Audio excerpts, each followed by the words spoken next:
Jornal. Câmara dos Deputados. Congresso terá que ratificar acordo União Europeia-Mercosul em 2025. Deputados criam política de proteção dos direitos da pessoa com albinismo. Avança projeto que prevê benefício para professores da educação básica.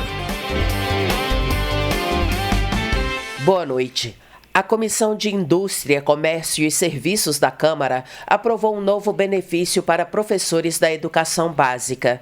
O repórter Luiz Cláudio Canuto tem os detalhes. O projeto que está sendo examinado na Câmara concede meia entrada para professores da rede básica em eventos culturais e esportivos. O texto, do deputado Edilásio Júnior, do PSD do Maranhão, foi aprovado na Comissão de Indústria, Comércio e Serviços e estende aos professores o mesmo direito que já atende estudantes, idosos, deficientes e pessoas de 15 a 29 anos de baixa renda.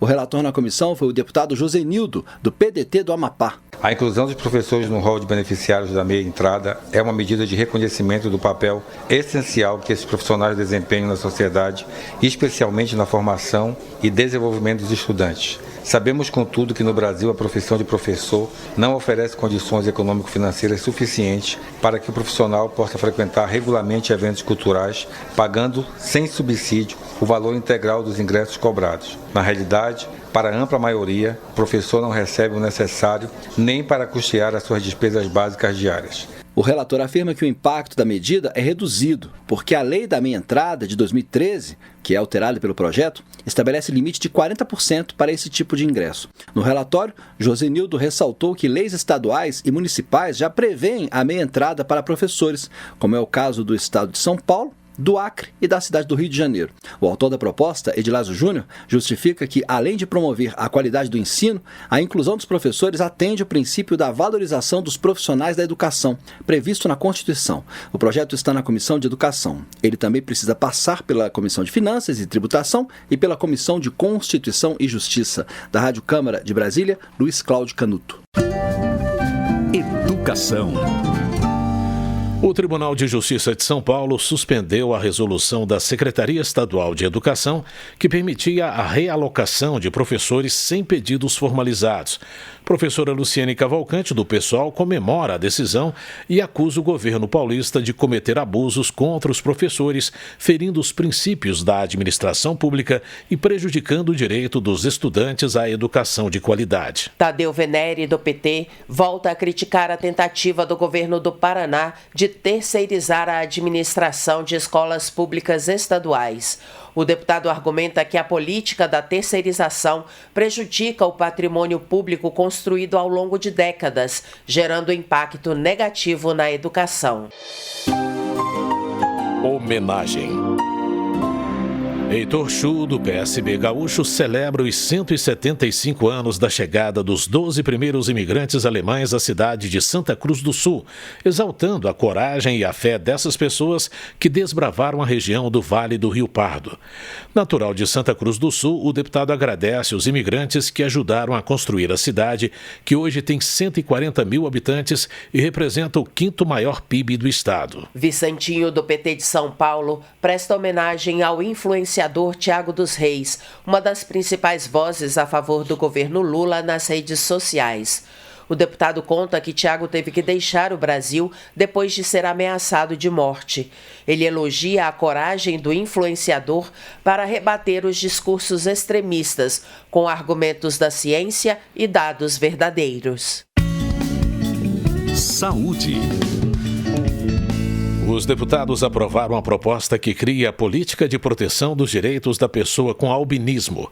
A repórter Paula Moraes traz mais informações sobre a votação. A Comissão de Constituição e Justiça da Câmara aprovou proposta que cria a Política Nacional de Proteção dos Direitos da Pessoa com Albinismo. O albinismo é uma doença congênita caracterizada pela falta completa ou parcial de pigmento na pele, cabelos e olhos, devido à ausência ou defeito de uma enzima envolvida na produção de melanina. Entre as ações da política estão a criação de um cadastro nacional de pessoas com albinismo e a capacitação de trabalhadores setores do Sistema Único de Saúde. Também estão previstas a estruturação da linha de cuidados e o estímulo à prática do autocuidado, a organização do fluxo da assistência à saúde e a definição do perfil epidemiológico. A proposta pretende assegurar aos albinos acesso a atendimento dermatológico, incluindo protetor solar e medicamentos essenciais, a tratamento não farmacológico e a terapias para tratar lesões na pele.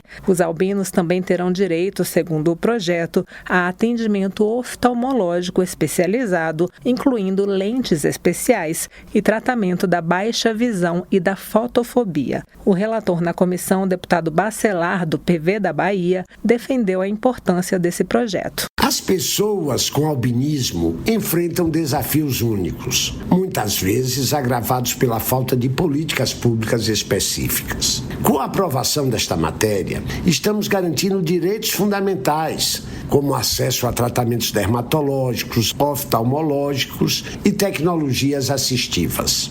É um passo importante para promover a inclusão e a promoção deste segmento tão vulnerável da nossa sociedade. A proposta que cria a Política Nacional de Proteção dos Direitos da Pessoa com Albinismo já pode seguir para a sanção presidencial. Da Rádio Câmara, de Brasília, Paula Moraes.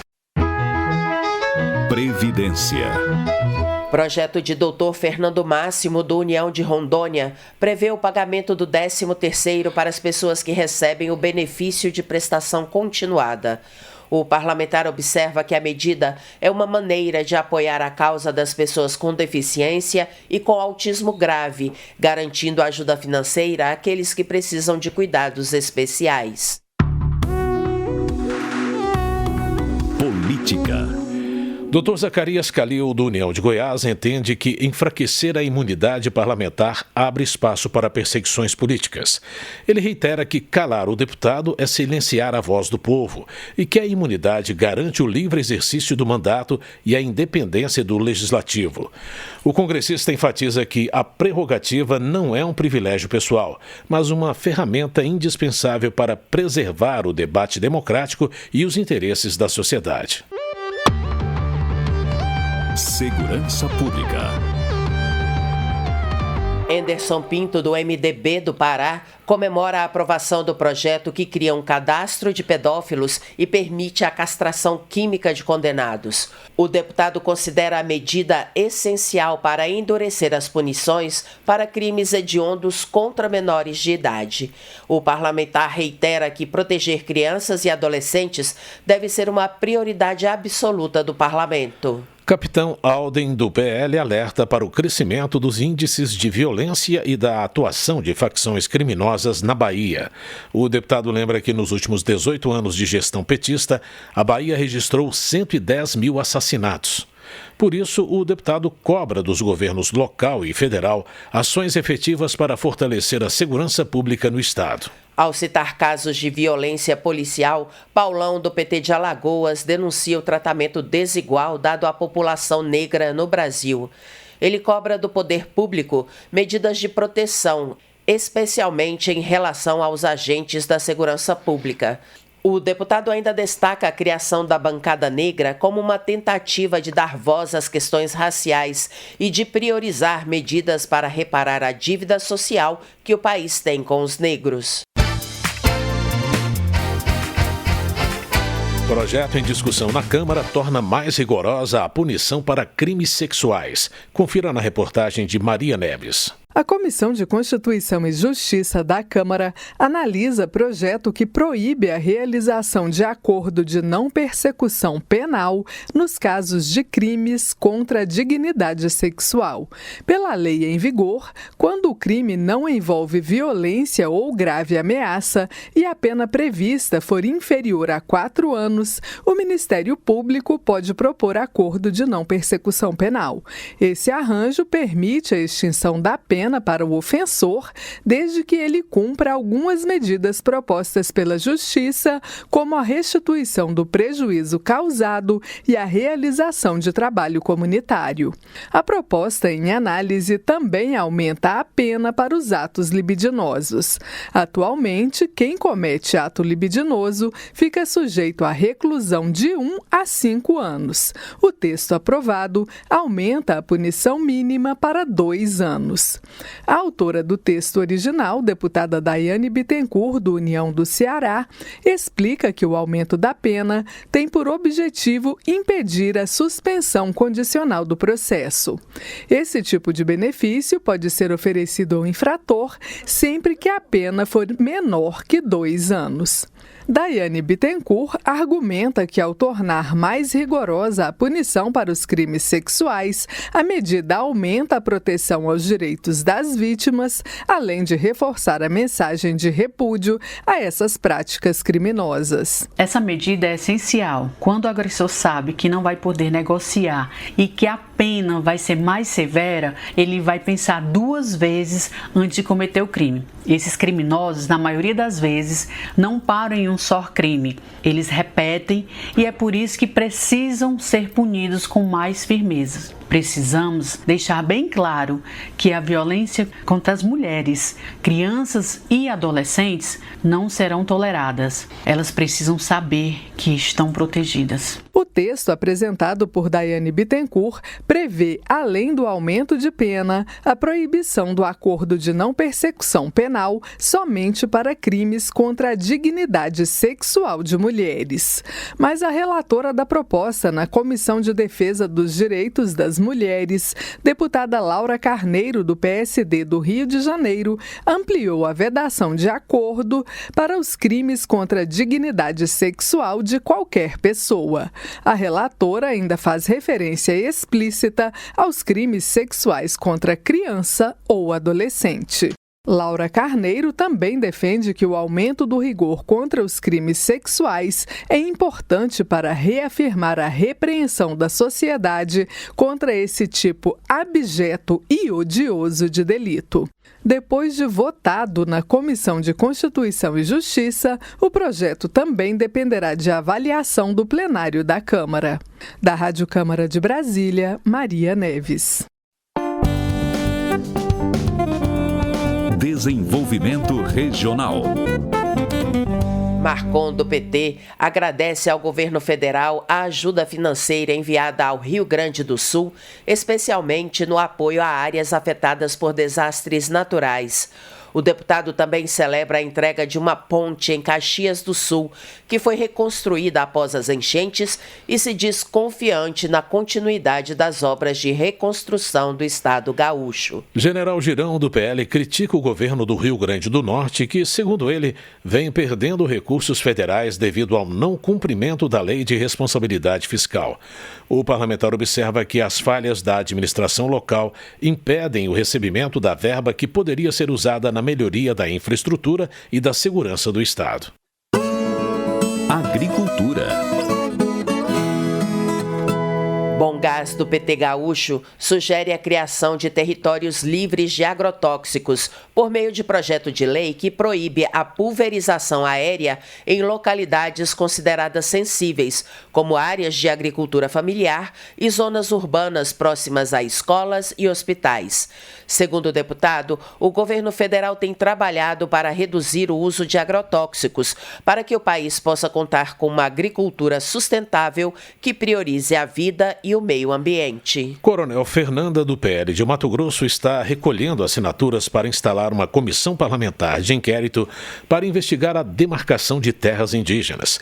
Ela defende a regularização fundiária afastada do viés ideológico de esquerda para trazer segurança ao campo e uma reforma agrária que garanta autonomia aos assentados e permita acesso a financiamentos a juros baixos.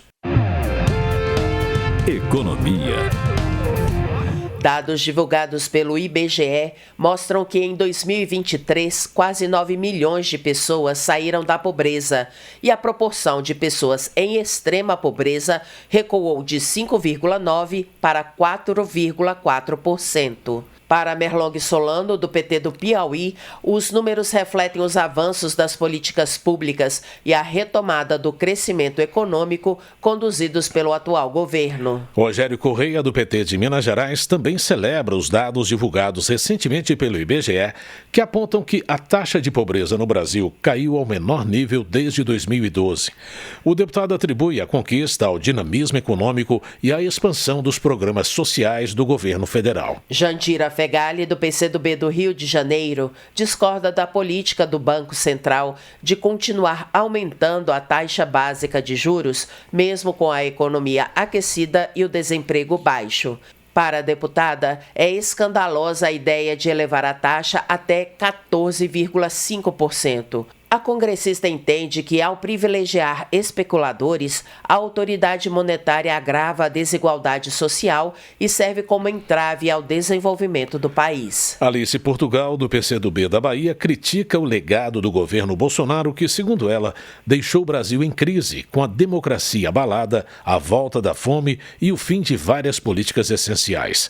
A deputada destaca os esforços do governo Lula para reconstruir o país, combatendo a desigualdade e promovendo a justiça social. Danilo Forte, do União do Ceará, afirma que a regulamentação da reforma tributária aprovada pelo Congresso Nacional representa uma das principais conquistas do ano. O parlamentar argumenta que o texto é fundamental para simplificar os impostos e para dar competitividade ao Brasil, gerando emprego e renda e fazendo com que as empresas cresçam. Chico Alencar, do PSOL do Rio de Janeiro, reitera a posição de seu partido de que garantir renda para os mais vulneráveis é a melhor política de distribuição de renda.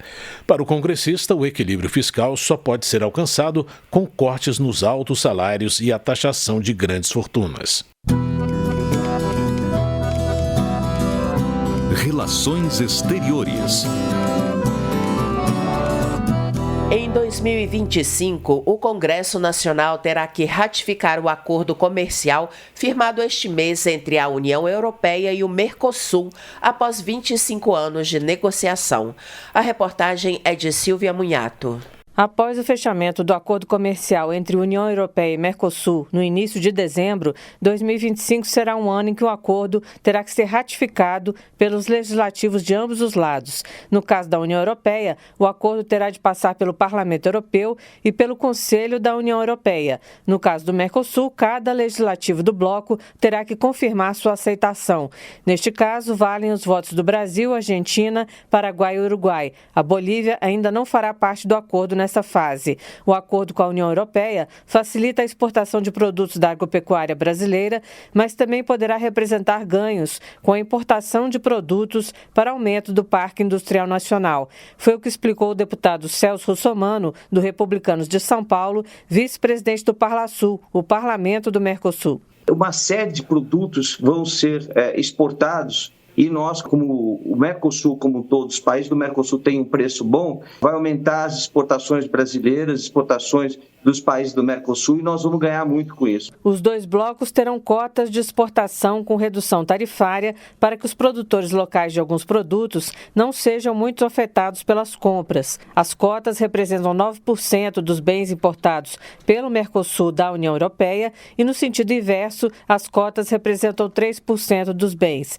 Assim mesmo, o acordo ficou sendo negociado por 25 anos e um dos motivos foi justamente a oposição de agricultores europeus, conforme relata o deputado Celso Russomano. Sim, a trava sempre foi os sindicatos, principalmente os sindicatos franceses, um pouco da Alemanha, por conta da produção que eles têm lá. O medo de que a gente comece a produzir e vender mais barato e eles, com todo o subsídio que eles têm na agricultura, eles não consigam competir com a gente. Exemplos de cotas para o Mercosul são 99 mil toneladas de carne bovina e 450 mil toneladas de etanol. Para a entrada livre de produtos europeus, o Mercosul negociou condições especiais para a retirada da tributação na área automotiva. Apesar das resistências, Russomano acredita que pesou na decisão da União Europeia o avanço da China sobre todos os mercados.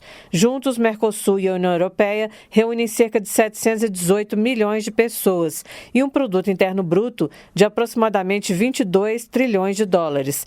A União Europeia é o segundo principal parceiro comercial do Brasil, Brasil. O primeiro é a China. Da Rádio Câmara de Brasília, Silvia Minhato. Termina aqui o Jornal Câmara dos Deputados, com trabalhos técnicos de Rafael Santos e apresentação de Luciana Vieira e José Carlos Andrade. Uma ótima noite para você. A Voz do Brasil retorna na quinta-feira. Um Feliz Natal e até lá. Você ouviu A Voz do Brasil. Boa noite.